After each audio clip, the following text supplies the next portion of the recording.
네, 새 정당 총선 앞두고 전열을 다 다지고 있습니다만 생각만큼 쉽지 않습니다. 각 당이 전부 다 골칫거리가 있습니다. 하나씩 점검해 보겠습니다. 먼저 박성훈 박성훈 부국장께 질문 드리겠습니다. 새누리당 어떤 문제가 제일 큰 건가요? 지금 현재 총선 체제 잘 굴러가고 있는 건가요?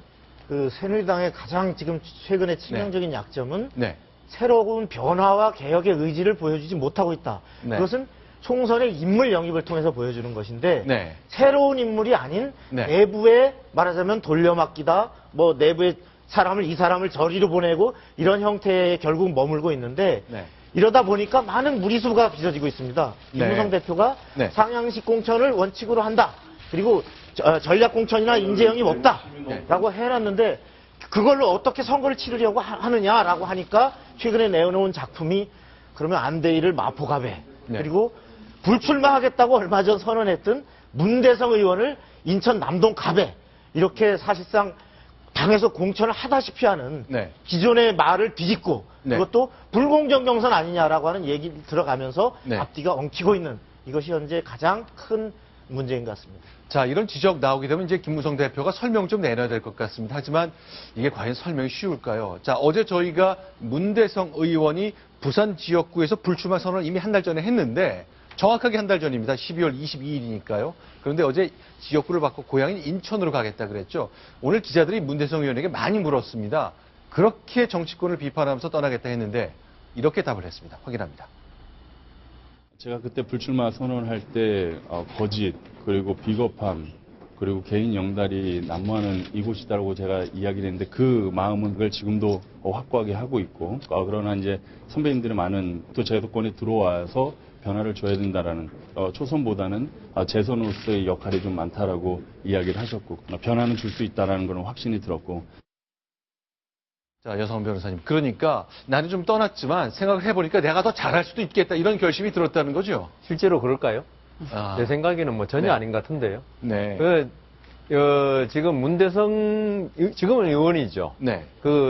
얼굴도 잘생기고, 네. 그다음 체격도 좋고 해서 여성 유권자들이 아주 인기가 좋다고 그럽니다. 네. 그래서 이제 얼굴이 표라고 뭐 그런 이야기까지 들었는데요. 네. 지금 국가대표 태권도 국가대표 선수 출신인데, 네. 과연 저분이 어떤 정치력을 발휘했는지, 네. 4년 동안 의정 활동에서 뭘 했는지를 한번 우선 검토를 한 다음에, 네. 인천으로 지금 공천을 줘야지, 어떤 얼굴로 펴놓는 거 하나로 있죠. 이 공천 준다는 건 이때까지 김무성 대표가 말한 네. 이때까지 기조가 너무나 어긋나기 때문에 네. 저는 뭐 여기에 대해서 진짜 할 말이 없습니다. 자, 그동안 이제 김무성 대표가 공천 국면을 잘 주도했느냐에 대한 의문이 당내에서 계속 나왔는데 어쨌건 이런 사례 하나하나가 대표를 옥죄는 상황이 새누리당에선 벌어지고 있습니다. 자, 이번엔 두 번째요. 더불어민주당 얘기를 보겠습니다. 저희가 화면을 준비했는데 어떤 문제가 있는지. 자, 김종인 위원장 그리고 김상곤 전 혁신위원장이 같이 한 배에 탔습니다. 조순희 차장. 네. 융합이 잘 되겠습니까? 글쎄요, 벌써부터 걱정하는 목소리가 굉장히 높습니다. 네. 일단 김종인 위원장이나 김상곤 위원장 두 분 다 굉장히 기가 센 분입니다. 네. 네. 그래서 어떤 화합이라든지 어떤 갈등을 버무리는 역할은 잘 못합니다. 네. 그리고 색깔이요. 김종인 위원장 같은 경우에는 이 중도를 표방하고 있지만 김상곤 위원장 같은 경우에는 지난번 혁신위원회 활동에서도 보셨듯이 네. 굉장히 더 왼쪽으로 가야 된다는 분이거든요. 네. 그렇기 때문에 제가 오늘 짚어드리는 이 정체성의 혼란이 계속 가열될 수밖에 없는 겁니다. 네. 자, 원샷법, 서비스법에서 말하는 것처럼 삼성전자처럼 우리나라 대기업들이 더 활동하도록 또 구조조정 빨리 할 수 있도록 해주는 그 법안을 김상곤 위원장 또 박영선 의원은 반대하겠지만 이종걸 원내대표 같은 분은 또 찬성하고 있거든요. 그 충돌을 어떻게 마련하느냐. 여기에 당의 정체성 정립 그리고 봉합을 잘 유지할지에 대한 관건이 좀 달린 것 같네요. 자, 그럼 국민의당은 뭡니까? 여기도 큰 문제를 안고 있습니다. 자, 이겁니다. 안철수 의원이 당을 장악하지 못하고 뭔가 초반에 있었던 그 큰 흐름을 장악하는 힘 같은 게 보이지가 않네요. 네. 바로 안철수 의원 같은 경우에 지금 경계해야 되는 게요. 네. 작년 4월에 천정배 의원이 광주에서 무소속으로 당선된 것은 네. 천정배 의원이 정말 좋아서가 아니라 어떻게 보면 문재인 대표에 대한 광주의 심판이었습니다. 네. 이 안철수 신당에 대한 처음에 기대도 어떻게 보면은 이 안철수 의원에 대한 그만큼의 기대와 신뢰가 높다기보다는 네. 이 더불어민주당으로 이름을 바꿨지만 이 제1야당에 대한 어떤 불신이 그만큼 크다는 것이었거든요. 그런데 지금 신당 창당 일정이 얼마 남지 않았습니다만 이렇다 할 사람들도 보이지 않고 지금 원내 교섭단체 구성도 지지부진합니다. 그게 참 고민인 거죠. 자, 지금 화면에 보면 지지율을 보면, 자, 국민의당 녹색선으로 나와 있습니다만, 1월 한 주 사이에, 물론 이제 국민의당 입대는 정식 출범이 아니기 때문에 안철수 의원의 신당이란 질문에서 동렬 비교가 조금 어려운 측면이 있습니다만, 좀 떨어지고 있어요.